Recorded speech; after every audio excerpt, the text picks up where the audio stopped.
My name is Eli, and at 29 I've learned one hard truth from my family.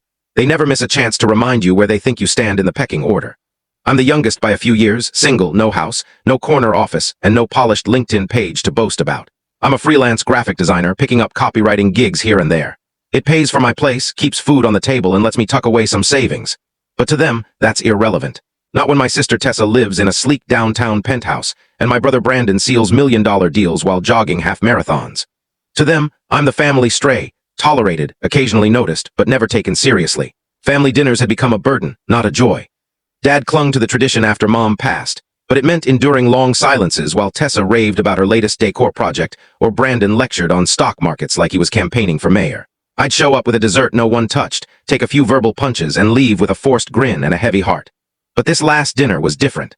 We were halfway through the meal, the kind where no one speaks to you but your life's still under a microscope. Tessa had just finished flashing her phone, showing off curated vacation outfits complete with color-coded themes. Dad cleared his throat. "We took a vote," he said. "You're not joining us on the cruise." I froze. "What?" Tessa sipped her drink, smug as ever. "It's for adults, with real careers." I let out a soft laugh, more shock than humor. Right, because being 29 and self-sufficient doesn't count. Even Grandma, who always had a candy stash and knitted me scarves for chilly days, chimed in, shaking her head. "Maybe next time, dear, if you get your life together." I stared, stunned. This was the woman who'd slip me treats before dinner, now echoing Tessa's barbs like they were scripture. "Got it," I mumbled, forcing a smile as I pushed back from the table. "Need a second."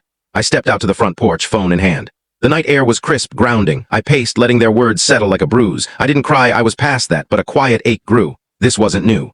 I'd always been the afterthought, the letdown. They expected me to beg for scraps, help, cash, or their approval. Except this time I held the trump card, the cruise. They didn't know, never asked, that Tessa had come to me months earlier, frantic.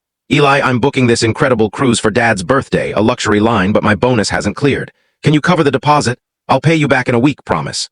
She sounded desperate, sincere, so I agreed against my instincts. I had the receipt, the email confirmation, the power. Every time I mentioned it, she'd brush it off with a laugh. "You're fine with it, right? You offered." Technically I had, but she couldn't pretend it didn't happen, not when they just banned me from the trip I'd funded. Under the porch light, I stared at my phone, scrolling through her old texts, her giddy tone, my finger hovering over the cancel option. One press. That's all it would take. The booking was in my name, tied to my card. I didn't do it yet. I went back inside, sat silently as they planned their grown-up getaway shore trips in Nassau, diving in Cozumel spa packages,